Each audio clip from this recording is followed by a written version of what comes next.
Dalam gedung tinggi, di aula utama tempat pesta diadakan.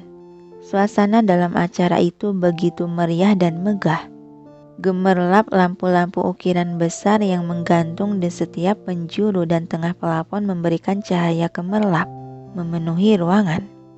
Serta dekorasi serba putih berpadukan biru tua menambah kesan kemewahan dan elegan.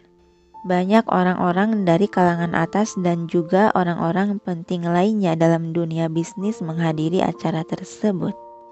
Mereka saling berbaur membentuk kelompok untuk berbagi informasi yang akan memperkuat ambisi diri mereka. Dan tentunya sembari menikmati jamuan mewah yang dihidangkan oleh para pramusaji. Alunan musik pun mengalun indah, terdengar santai dan elegan. Yang dibawakan oleh grup instrumen terkenal menambah suasana menjadi hikmat dalam pesta tersebut. Bukankah itu Tuan Muda Aster Lorenzo? Celetuk salah satu gadis dari sekumpulan gadis lain yang terduduk di meja bundar. Para gadis lain yang mendengar nama tersebut langsung melirik ke arah tunjuk, di mana di sana ada seorang lelaki tampan berwajah dingin dengan setelan jas formal rapi, tengah terduduk di sofa memainkan ponsel. Wah, beneran Tuan Muda Lorenzo. Oh Tuhan, mimpi apa aku semalam sampai bisa melihat ketampanan Tuan Muda. Gila deh, ganteng banget. Duh, melewat aku tuh. Kayaknya mati sekarang pun aku rela deh. Enggak deng, kan belum nikah. Enggak salah deh, apa yang dikatakan rumor. Kalau dia tuh cowok ketiga paling ganteng dari abang-abang sepupunya. Tapi denger-dengar katanya dia tuh orangnya paling antisosial. Ku dengar juga gitu. Kok tumben ya dia datang ke pesta? Padahal belum pernah sekalipun dia hadir. Bahkan saat pesta pernikahan Tuan Geranum aja dia nggak hadir. BTW, soal istri Tuan Geranum Yudhistira, kamu pernah lihat nggak? Seketika binar di mata para gadis itu semakin berbinar antusias. Aku sih hanya dengar dari kakakku yang hadir. Aku juga dengar dari papa sama mama. Soalnya kan undangannya dibatasi. Hanya tamu paling penting aja yang dapat undangan. Iya, katanya istrinya tuh cantik banget. Bener, sampai-sampai mama papaku aja berantem seminggu loh. Gara-gara papaku selalu memuji kecantikan istrinya Tuan Geran.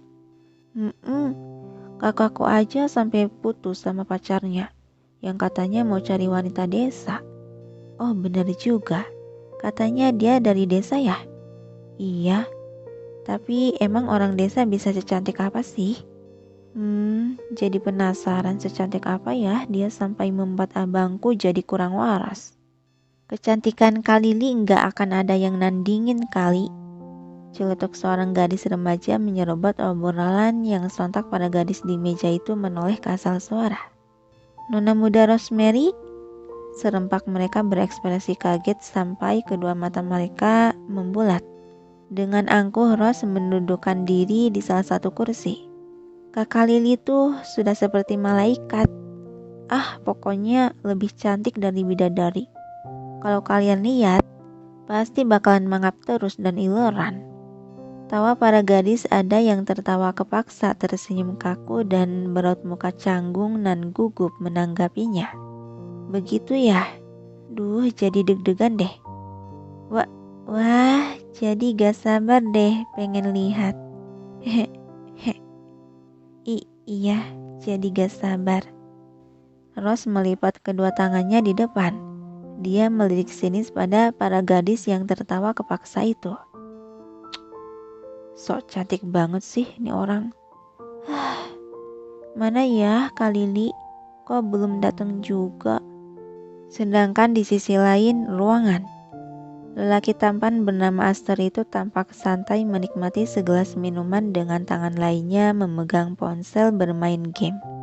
Dia tak sendirian di sana. Ada para tamu lainnya yang sebaya dengannya ikut berkumpul duduk mengobrol. Namun sayangnya Aster si cuek dan si dingin itu tampak tak tertarik akan obrolan dari para tamu yang berusaha menjilat kehormatan dirinya. Hanya satu tujuan di pikiran dia yang sampai datang ke pesta tersebut, yaitu untuk melihat seorang gadis yang selama beberapa hari ini selalu terbayang dalam pikirannya. Gadis itu tak lain adalah istri dari kakak sepupunya Geranum, yaitu si cantik Liliana. Seketika suasana yang tadinya meriah tiba-tiba menjadi hening. Bahkan alunan musik pun terdengar mengalun tenang.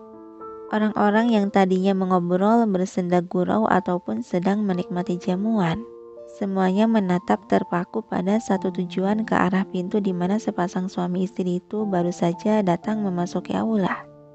Dan Aster yang sadar akan perubahan suasana tersebut, sontak dia mengangkat pandangannya yang seketika dia ikut menatap terpaku tak berkedip. Bunga lili, gumam dia saat melihat sepasang suami istri itu berjalan dengan anggun bergandengan. Yang menjadi pusat mata dia adalah sesosok gadis yang amat terlihat cantik bersinar, bagai rembulan purnama di tengah malam gulita. Gadis itu terbalut dress opening party dengan rok sedikit mengembang menjuntai hampir terseret. Juga aksesoris mewah seperti kalung anting yang dikenakan menambah kecantikan dan keanggunan wanita itu. Gila, cantik gila. Silau banget bro. Sial, cantiknya tak masuk akal. Saking indahnya sampai mata gue melotot terus. Sial, gue jadi ngiler kan? Celetuk para lelaki di sekitar Aster mengagumi kecantikan Liliana dengan pandangan masih saja tak lepas memperhatikan gadis tersebut. Sementara dari sudut si tokoh utama, Liliana tampak sudah tak nyaman merasakan tatapan orang-orang sekitar yang tertuju ke arahnya itu. Dia memilih menundukkan pandangan untuk meredam perasaan tertekan, terbebani dan gelisah yang dirasakannya. Sialan, ingin kutusuk mata para bajingan mesum itu. Beraninya terang-terangan memandang istriku. Gumam Geran melirik tajam pada para lelaki yang ketahuan sedang menatap Liliana terus. Ini sangat sesak. Sesak sekali. Aku mau pulang. Batin Liliana seiring kilasan-kilasan lalu yang dialaminya tergambar dalam ingatan membuat tubuh dia gemetar. Dan refleks pegangan tangannya yang terkait di lengan Geran mengkerat kuat. Sontak Geran melirik ke arah istrinya. Liana, apa kau baik-baik saja? Tanya dia cemas saat melihat wajah gadis tersebut tampak sedikit pucat berkeringat. Liliana menoleh dan tersenyum kepaksa. Aku tidak apa-apa. Tapi kemana kita akan pergi? Kita akan ke sana. Jadi kau bisa duduk, kata Geran yang mengarah ke sofa panjang dekat panggung yang tampaknya sudah disediakan sebagai tempat si penyelenggara pesta. Tiba-tiba Liliana menarik lengan si Geran membuat langkah mereka terhenti. Geran menoleh dengan alis berkerutanya. Ada apa Liana? Bisakah aku tidak duduk di sana? Terbata Liliana dengan kepala tertunduk. Geran yang tahu kalau gadis tersebut sedang tidak baik-baik saja, dia mengelus punggung tangan istrinya. Baiklah, kita bisa duduk di kursi yang kau inginkan.